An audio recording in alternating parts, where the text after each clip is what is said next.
This is a download from the BBC. To find out more and for our terms of use, please go to bbc.co.uk. Hello. What is this listener talking about? It ends up like being taken to a restaurant by a BBC producer on Monday, only to be whipped out after the starter to be told you can't have the main course until tomorrow, the dessert until the day after, and the coffee and mince the day after that. The answer is Radio 4's A History of Ideas, delivered in 12-minute chunks. The man who commissioned it is here to explain why he thinks small can be beautiful. These are all attempts to try and think and keep radio going. The lifeblood of commissioning is risk and innovation. If we stand still, we're dead. The World Service also seems to have got the small is beautiful bug. It's now trialling a new online service offering the world news in 60 seconds. Not to be outdone, we've got the world premiere of comedian Jake Yapp's version of Feedback in a minute. Well, we've made Andy Scapegoat, the head of news, skip lunch to come and talk to us about this. Andy, I made you come here. Yes, you did. Are you sorry? We'll find out later. And as he grows a beard and takes on the Bush Tucker trial, is Michael Burke living up to his surname down under? And do his reality TV antics really deserve a nightly slot on Radio 4? It is trivial. It's a TV programme. I don't want it on a news programme on the radio. It's mindless. A packed programme then, full of bite-sized chunks. And we begin with the scheduling revolution at noon on this network.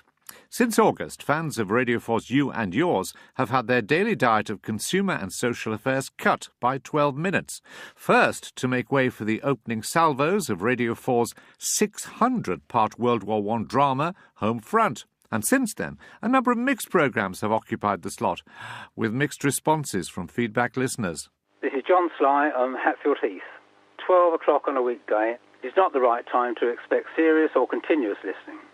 It is certainly not a time to listen to a, in this case boringly presented, programme on semiotics or the fatuous idea of interviews being carried out while playing chess. I think I might be ahead on points right now. I think you are. I mean, this is, it's actually difficult for me to play and talk at the same time because the questions you're asking me, I have to think about it. This is one listener anyway who is thoroughly upset, and I have switched off Radio 4 at 12 o'clock every day since this appallingly ill-judged decision was implemented. Laura Cafield, Brighton.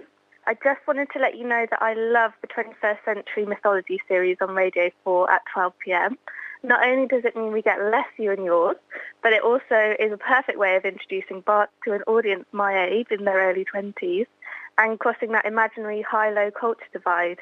Just thought I'd let you know because the old fuddy-duddies on Feedback have probably never heard of Nando's.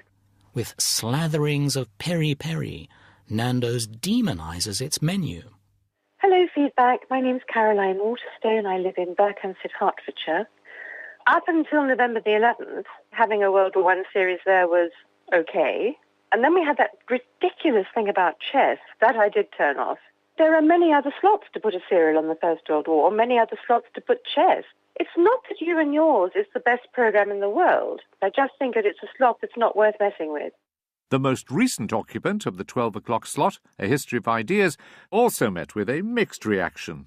What have remained consistent, however, are the pleas from You and Yours listeners to have their lost minutes returned as soon as possible. Hi, my name is Zoe Jenkins. I'm phoning from the Wirral on Merseyside. I've been trying to get my head around this academic thing they've put on. I'm quite a bright lady and I can't get my head around it at all, so I don't feel it's at all worth sacrificing the 15 minutes of You and Yours for. I'm Hilaire Walden from Dorset. The current series, A History of Ideas, is the best there has been, and better than any equivalent time of You and Yours. My name's Jeremy Marchant. I'm a Londoner living in Stroud. The ultra-bittiness of these tiny programmes makes them less comprehensible. If Radio 4 still insisted on running 11-minute programmes, it would still be possible to do it in a way that did not treat its audience as if they were children. It'd be rather like serving up a few amuse-bouche rather than just a bag of crisps. Mohit Bakaya is the commissioning editor for specialist factual programmes at Radio 4. I asked him what You and Yours had done wrong to merit being cut by a quarter.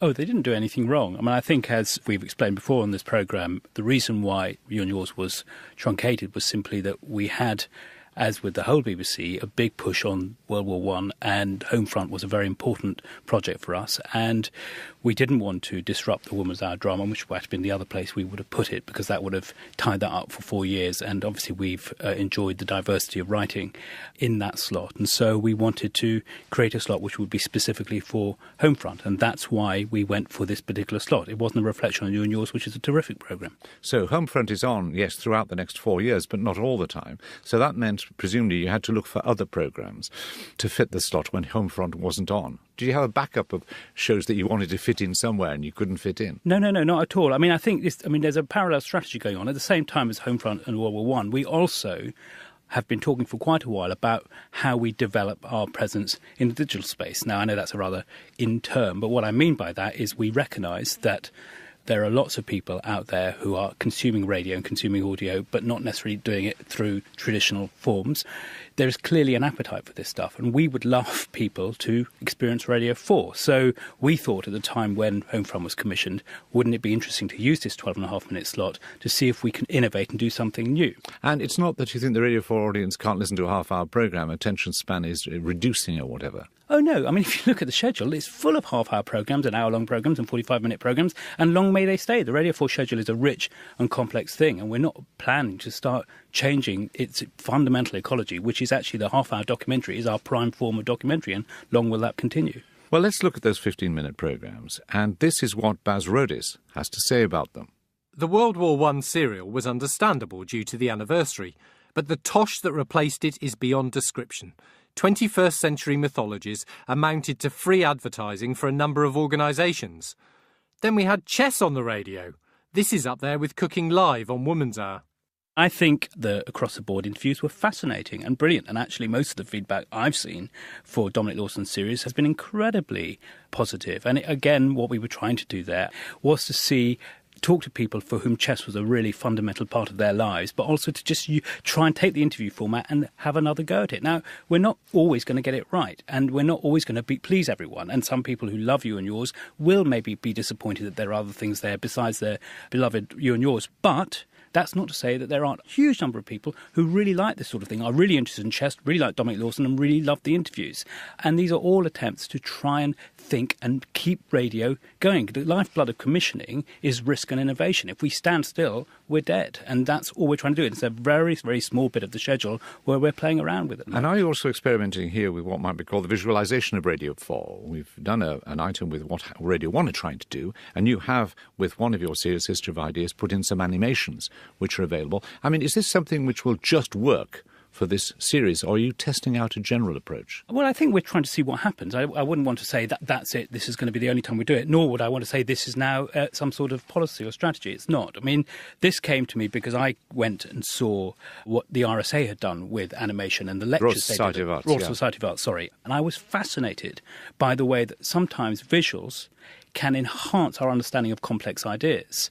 As long as I've been in the BBC for 20 years, I've wanted to do a big history of ideas. It's been one of the things that I've been passionate about throughout my career. And this has been a final moment where we've been able to commission a 60-part series exploring 12 of the big questions through time. And the animations are there purely to try and explain key concepts and use graphics, to use animation to try and help people understand those concepts. So if you've listened to something on the radio, and I find quite a few of these things quite difficult to take, you can go to the animation and it summarises in a very short period the essential elements of the idea. It'll take a concept in the programmes. The programmes are much more, as you would expect from Radio 4, much more complex and much more multi-layered. But online, we're just giving people little nuggets, and they're very funny, very witty. I really urge people to go and have a look at them. And hopefully, what we hope is people might find these animations, and this is the crucial point, and then come to Radio 4 and experience the delights and the depth and all the stuff that we do on Radio 4, which we think they will love. And how does all this fit into what Gwyneth Williams, your controller, this week referred to as the station's dazzling digital life? Is this its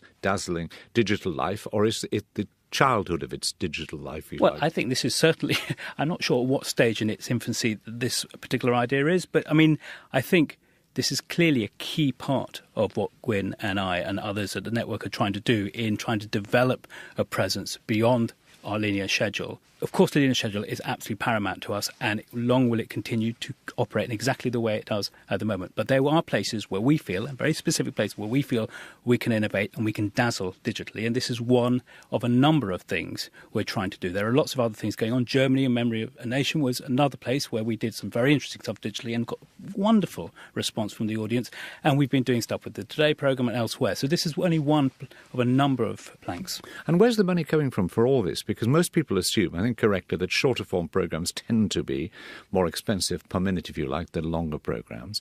We also know that you've cut back, as all radio has done, regularly every year, cutting back programmes. Have you smuggled some money, special money, into this slot? Look, I mean, I commission a large number of programmes, and we're able to move money around and prioritise, as you would expect and hope we would do, in order to meet the changing demands on the network and the changing priorities. For some people, that means stripping down budgets of other shows so that they're very thin indeed to create money for this. For example, the animations, which I think might have caused some concern, are pretty much funded by the Open University. We've gone into partnership with them, and the Open University have put a decent amount of money in to allow us to do that. In other cases, it's simply been a case of we have some reinvestment money, which we've been using specifically for this purpose, but also we are able to cut our cloth, as we do all the time in commissioning, according to our priorities. That's not to strip anything down, it's to simply take the money we have and order it and prioritise it in a way that actually makes sense for what we want to do as we meet the challenges of the future. And when will you know if this has worked? You obviously think it's worked in terms of content, because you said you're very happy with that, but in terms of audience figures, when will you know whether the audience has really taken to these 15-minute programmes? Well, that's obviously an ongoing thing, and with History of Ideas, because it's such a long series, I think it will take a while before it settles down. I don't think it's quite settled down on air yet. I think it will do. Certainly the programmes I've heard from Tuesday to Friday have been, I think some of them have been excellent. We will obviously take, as we do with all commissioning decisions, a whole range of indicators. So audience appreciation is obviously one of them, podcast figures and comments from your listeners, but also, one of the things I wanted to say here is that actually we're getting an increasing number of people telling us through social media how much they like some of this stuff, and maybe that stuff isn't always coming through the more traditional routes. And I think one of the things we will do is take all those soundings and then make a decision. And what we won't do, I think, is blindly and stupidly pursue something if it doesn't look like the audience want it, because ultimately the first and most important thing is our audience. Mohit Bakaya, the commissioning editor for specialist factual programmes at Radio 4. Now, as I'm sure many of you have noticed, Michael Burke has been missing from his usual seat in the bear pit that is the Moral Maze studio for the last couple of weeks. He is, of course, or at least he was at the time of recording this programme, on the other side of the world, in the maze of the Australian outback, taking part in I'm a Celebrity, Get Me Out of Here, and being paid a large sum of money, which he says will be spent on double glazing. His house must have an awful lot of windows.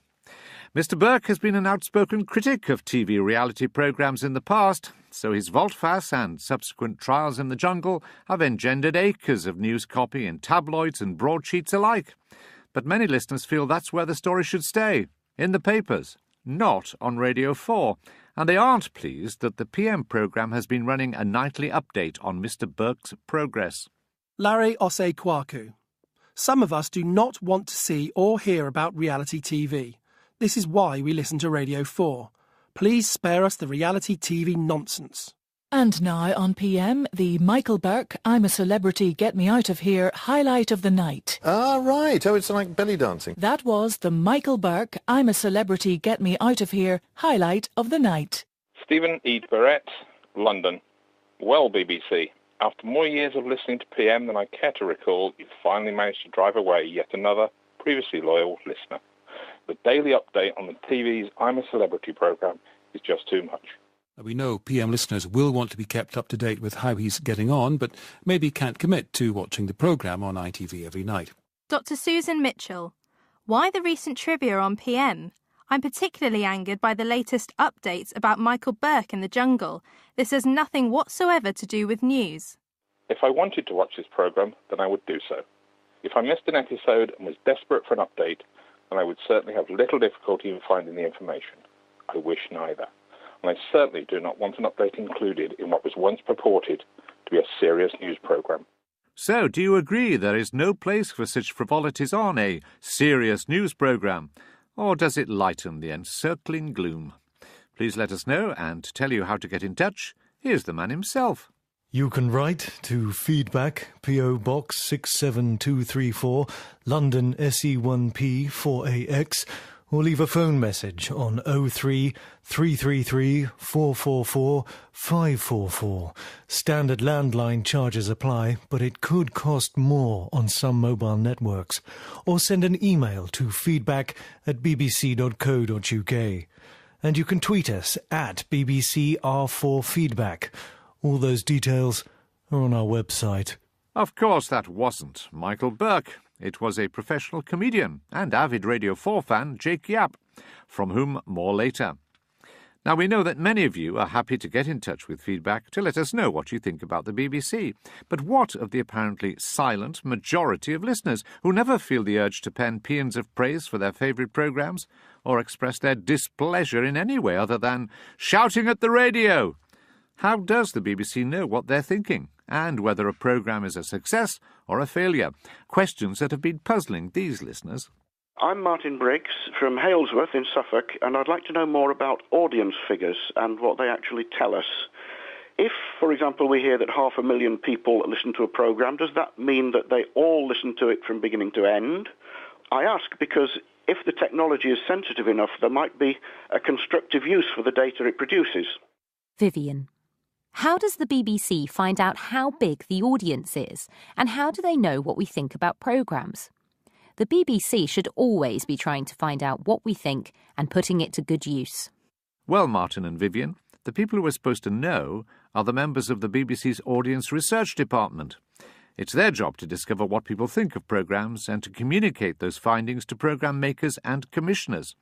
At Radio 4 and 4 Extra, that task falls to Elizabeth Lane, who is the research manager. I asked her whether the radars, that's the quarterly view of the winners and losers in the radio ratings wars, are the main tool for finding out what the audience thinks. Radar we use to look at the listening figures and how many people are listening to each radio station live each week, but it's one of many that we look at in terms of how the audience is perceiving our station and our programmes. And why should we believe Radar? Because it's a very, very robust survey. It's been used for a long, long time, and it's an industry standard across all radio stations. So it's the same measurement that's being used at the BBC, but also all the commercial radio stations. It's a very, very accurate survey. We get listeners to fill out a diary for a whole week telling us exactly what they've listened to, when they've listened to it, what medium, so are they listening on an FM radio, a DAB radio, and how long they listened for. And we also get lots of information about who the listener is. But some of our listeners will think, OK, that probably demonstrates the radio is on, but listening, active listening, is more than that. It's actually paying close attention to what's being said. How do you know that? Well, that actually is quite an interesting one, and that is something that we are always looking to work out. Radar is a very good way of accurately depicting whether people are actively listening, because they have to tell us the time they started and the time that they finished. They do have to be thinking about whether they've got the radio on and what they're actively doing. All right. Well, let me put an idea that a member of our audience has come up with. Martin Briggs. If listeners are annoyed by rudeness on a topical debate programme, or by an interviewer who won't let an interviewee get a word in edgeways, if enough listeners register disapproval by switching off, would it be noticed? If so, is this an opportunity for listeners to wrap the knuckles of those they feel overstep the limits of acceptability? The way that we would track that would be using Radar, but what Radar does is it looks at long-term trends, so you can tell you how many people are listening over a 3-month period. So what it doesn't give you is real-time reaction, which I think is what this question refers to. With real-time reaction, we can get that from other ways. So our digital listening, so people who are listening through iPlayer, we can get that on a day-to-day basis, so we can see where it's going up and down, and we can get that by every minute of the programme. But of course, if a listener did want to contact the BBC to tell them that they didn't like something because of the content, we have a dedicated department called the Audience Services Department, and every day the producers get sent the audience logs of people who've contacted the BBC about the programmes that they work on, so they can see the comments that are coming back from the audience directly every day. So apart from Radar, and talking about you specifically, what sort of research do you do for the BBC? We can also do lots of research to understand more about how the audience perceives the radio that they're listening to. So one of the main ways we do that at the BBC is by a survey called the Quality Score, which is where we ask people to tell us what programme they watched or listened to the day before, and then give it a score from 1 to 10 out of quality. And that helps us understand what the audience thought about the programme they've watched or listened to. Now, is this the so-called appreciation index, or the AI? It is and that's indeed the one you won't publish, will you? Well, we don't don't publish it at a programme level, but we do publish it at a station level, and if audiences are interested in that, they can go to the BBC website and find out what station level quality scores are by quarter. But no, we don't publish the programme level data. So give me a snapshot of the Radio 4 listener, because I think their average age is in the mid-50s or something like that. You would be correct, I would be correct with yeah. that. It is true also that more people in London and South East listen to Radio 4 as a proportion of the population than, say, someone in Tyneside or in Cumberland. That is true to a certain extent. I mean, we do have a heartland audience who listen in the south, but we've also got lots of pockets in the north and lots of places where we're doing very well. We've actually seen our reach in the north going up over the last few years, so we're very proud of that. But yes, of course, we're always looking to increase our listening everywhere. And to what extent do you pay attention to social media? Because, to be honest, sometimes when we're interviewing from the BBC, they say, well, you may have got lots of critical letters, but we got great social media responses. Is social media an increasingly significant area for your research? It's a very important part of our research, but social media and people who follow us on Twitter or Facebook or other social media sites are a subsection of our audience. And we would never make general conclusions about how the entire audience perceived a programme or a service from Radio 4 based solely on the social media reaction. But in certain circumstances, they are very, very important, and they're quite a niche and interesting, engaged audience for Radio 4, and sometimes it's important for us to see how that's been reacting. So you put on someone like Russell Brand with a big Twitter following and they respond to the programme. The fact that perhaps the majority of the Radio 4 listener can't stand him and don't like it would not show up on a Twitter response. It wouldn't show up on a Twitter response, but that wouldn't mean to say that we wouldn't understand it and see it in other things. So the quality score that I was mentioning earlier, the AI score, that reflects everybody across the whole spectrum of Radio 4 listeners. So we would get an accurate picture from that, how the whole audience had reacted to that certain programme. Because a lot of Radio 4 listeners think that far too much of the BBC's attention is paid to social media, and one would expect, given the average age of the Radio 4 listener, that they perhaps use the social media rather less than, say, younger people. Is that true? Well, actually, I think you'd be quite surprised. I think you're right in the fact that active participants, people who are actively using social media and talking to each other, that does tend to skew towards young audiences. But Radio 4 listeners are much more technically savvy than we might think. Half of them using social media every week. Half of them have tablets. A high proportion who have smartphones. So we are quite digitally active in our listening at Radio 4. But, as I said, we need to take that into the context of the whole picture, and we do look at the entire Radio 4 audience when we're looking at how they perceive something. Elizabeth Lane, keeping watch over the views of Radio 4 and 4 Extra listeners. Of course, you don't need to wait to be asked what you think about BBC Radio, and many of you do not waste time before telling us where you think the corporation has cocked up. And nothing angers listeners more than the withdrawal of a much-loved service. A few months back, a number of you got in touch to express your frustration at the fact that the BBC Radio iPlayer was no longer on smart TVs. My name's Robin Freeman from Nottingham. My decision to buy a smart TV was mainly due to the idea of having quality radio on demand in my living room and kitchen, rather than having to shut myself away with a PC. It was great while it lasted, but sadly iPlayer radio just disappeared. We were told that this was due to a lack of demand. But more recently, the BBC iPlayer team said they were looking into whether they could bring the service back, if they could make it cost-effective. No word on that yet. Never mind, if you have one of those clever set-top boxes with your TV, you can access iPlayer that way. Well, you could, until about a week ago. I'm Mike Stace from Tunbridge. The BBC has completely removed radio from the version of iPlayer presented to Roku and Now TV set-top boxes, which convert a dumb TV into a smart TV. Why have you done this? Sarah Bishop. My mother is 76. She will not sit in front of a computer, but she will use the U-View because it's easy and she can listen to it while doing other things, which is what radio listeners do. I'm really disgusted that within a year of buying the U-View, the BBC has taken access to radio via this platform away. So, first smart TVs, now set-top boxes. What's going on? After all, the BBC is supposed to be increasing the number of ways we can listen to programmes. The team behind BBC iPlayer told us. The launch of the new BBC iPlayer on U-View and Now TV means audiences can no longer catch up on radio programmes on these devices. Live radio is still available. Usage of the previous radio service was very low, and with limited resources, a difficult decision was made not to continue with this. We are currently rethinking the way that we bring radio to connected televisions to see how we can make the service more useful to a wider range of users, and hope that we'll be in a position to bring catch-up radio back to TV in the future. But that statement doesn't cut much ice with listener Sarah Bishop. You are very successfully alienating lifelong radio listeners. who will never access the iPlayer from any other devices because of the maintenance involved in owning them. As usual, the BBC is more worried about trying to capture a new audience and accommodating the newest cool gadgets than looking after the listeners they already have and thinking about the way that they use the radio.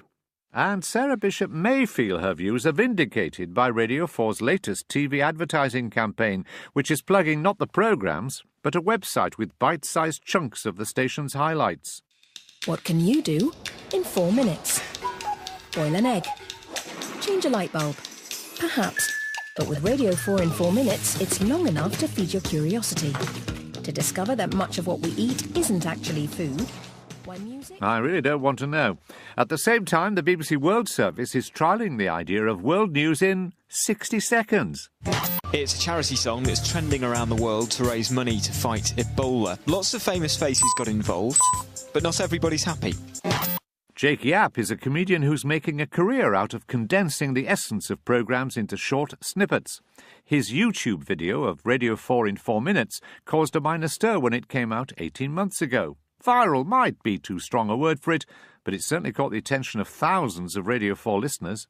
Welcome to In Our Time, the programme that just starts.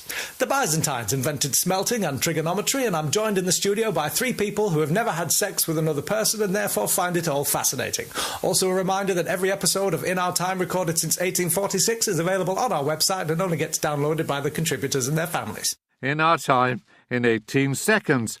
After that, the real programmes will seem so slow.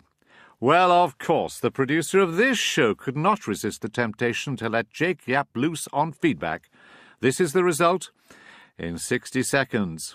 Hello, and welcome to Feedback, the show that's all about you, although I'll do a little self-deprecatory joke at the top to remind you that really it's all about me. It seems as if they've been getting things wrong on the news. Let's hear from some middle-class people coming as close as they'll ever get to rioting. Wendy Shinge, come Wendy. I've just switched off my radio, absolutely disgusted with what I've heard. Now I'm reading out my angry letter down the phone trying to make it sound convincing. I'm very angry. They got it wrong and it was very, very bad. Well, we've made Andy Scapegoat, the head of news, skip lunch to come and talk to us about this. Andy, I made you come here. Yes, you did. Are you sorry? Well, it's very difficult to balance news with, yes, but are you sorry? Well, we tried to strike it. Just say sorry. All right, sorry. Well, there you are then. Ah ha ha ha ha ha. I'm the boss. I'm the best. Let's end with some sort of comedy skit. Bit Village Hall, but it'll do. In fact, if you're among the people who feel that I pronounce the word among wrong, why not write to us and complain about it? Although we'll just tear it up. We're above the law. Bye-bye. Feedback in 60 seconds by Jake Yapp. And he certainly skewered me. But we will not be deflected. You own BBC Radio and you pay for it. And for me. And for Jake. So you've every right to say what you think about it and us and him. Please continue to do so. As for me, when I next ask a question on Feedback, Mr. Yapp will be in my ears. Goodbye. Mythology series on Radio 4 at 12 p.m. Not only does it mean we get less you and yours, but it also is a perfect way of introducing Bart to an audience my age in their early 20s and crossing that imaginary high-low culture divide. Just thought I'd let you know because the old fuddy-duddies on Feedback have probably never heard of Nando's. With slatherings of peri-peri, Nando's demonises its menu. Hello, Feedback. My name's Caroline Waterstone. I live in Berkhamsted, Hertfordshire. Up until November the 11th, having a World War I series there was okay. And then we had that ridiculous thing about chess. That I did. 12 o'clock on a weekday is not the right time to expect serious or continuous listening. It is certainly not a time to listen to a, in this case, boringly presented programme on semiotics or the fatuous idea of interviews being carried out while playing chess. I think I might be ahead on points right now. I think you are. I mean, this is, it's actually difficult for me to play and talk at the same time because the questions you're asking me, I have to think about it. This is one listener anyway who is thoroughly upset, and I have switched off Radio 4 at 12 o'clock every day since this appallingly ill-judged decision was implemented. Laura Cafield, Brighton. I just wanted to let you know that I love the 21st century. The nightly slot on Radio 4. It is trivial. It's a TV programme. I don't want it on a news programme on the radio. It's mindless. A packed programme then, full of bite-sized chunks. And we begin with the scheduling revolution at noon on this network. Since August, fans of Radio 4's You and Yours have had their daily diet of consumer and social affairs cut by 12 minutes. First, to make way for the opening salvos of Radio 4's 600-part World War I drama, Home Front. And since then, a number of mixed programmes have occupied the slot, with mixed responses from feedback listeners. This is John Sly on Hatfield Heath.